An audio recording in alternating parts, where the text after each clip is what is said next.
يا الو، عملتوا ايه؟ جبتوا الحاجه ولا لسه؟ انا لو ما جاليش هديه حلوه انا مش هجيب حاجه تاني السنه دي. امير، صوتك عالي ليه؟ بتتخانق مع مين؟ بيكلموني في الشغل عشان نشوف هنجيب ايه هديه الكريسماس. انت بتشرب ايه؟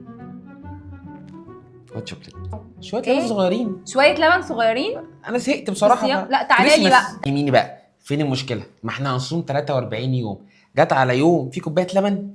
امير، انت بتصوم ليه؟ احنا بنصوم استعداد ان احنا نستقبل المسيح في حياتنا. يعني مامتك بتعمل ايه مثلا قبل العيد؟ ايه، بتوضب وبتنظف وبتعمل حاجات كتير علشان تستقبل فرحة العيد. اهو احنا محتاجين نعمل ده، ننظف قلبنا كويس عشان نقدر نستقبل فيه المسيح في الميلاد. ستينا، صوم وزيت وطعميه وفول و43 يوم؟ لا لا، قولون لا.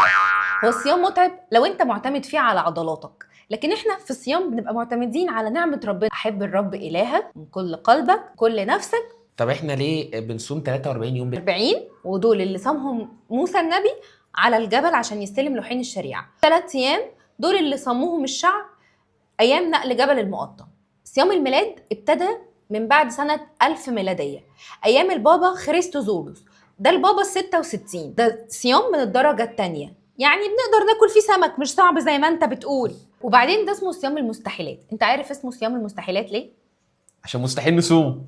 اكيد لا طبعا، عشان في 3 حاجات مستحيلات حصل. مستحيل ان عذراء تولد وتحمل وتفضل بعد الولادة عذراء. مستحيل ست عجوزة معدية 90 سنة تحمل وتخلف زي ما حصل مع اليصابات. مستحيل جبل يتنقل من مكان لمكان زي ما حصل في نقل جبل المقطم. علشان كده الصيام ده بتحصل فيه حاجات كتير مستحيلة.